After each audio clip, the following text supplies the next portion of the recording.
Tonight's verses were commenced by a very, very important verse. If we are to read that verse and we are to understand it, it is enough and it will suffice as being the synopsis of the reading of the whole night. Allah subhanahu wa ta'ala speaks about what righteousness is. Some people think that, I am a musalli, I read my salah 5 times, so I am a righteous person. Someone else might think, I give out zakah, so I am righteous. Someone might think I don't lie, so I am righteous. So all of these put together is actually righteousness. Righteousness is not made up from just one of these various categories, but all these categories put together. ليس البر أن تولوا وجوهكم قبل المشرق والمغرب. Don't think that righteousness is just that we face the east or the west in salah. ولكن البر من آمن بالله واليوم الآخر والملائكة والكتاب والنبيين.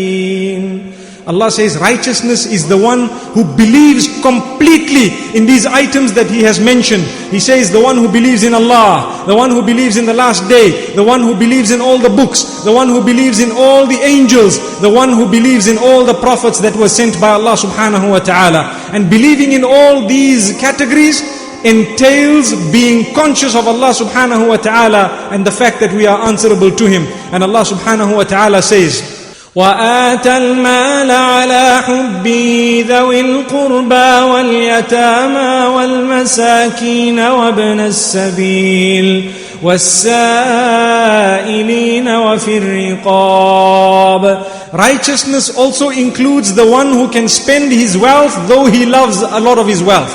Who does not love wealth here? If we were to throw away 1,000,000 rands tonight, I'm sure most of us would be seated here waiting for those rands to come to us. So everyone loves wealth, but Allah subhanahu wa ta'ala says, the one who can spend that wealth even though his heart is connected to it to a certain degree, and who can spend it first and foremost on those who are poor from amongst his own family members. Not only those who are poor, but those who fall under his own guardianship. Sometimes we become stingy when it comes to spending on our wives and our children. We must realize that the greatest act of worship is to spend on those whom we are the guardians of. That is the greatest act of worship. This does not mean we must now spoil them to the degree that they do not realize the value of wealth, but we must strike the balance. May Allah subhanahu wa ta'ala grant us the ability to spend, and to spend in His path. And Allah subhanahu wa ta'ala then continues to say, وَأَقَامَ الصَّلَاةَ وَآتَ الزَّكَاةَ. Those who establish their salah.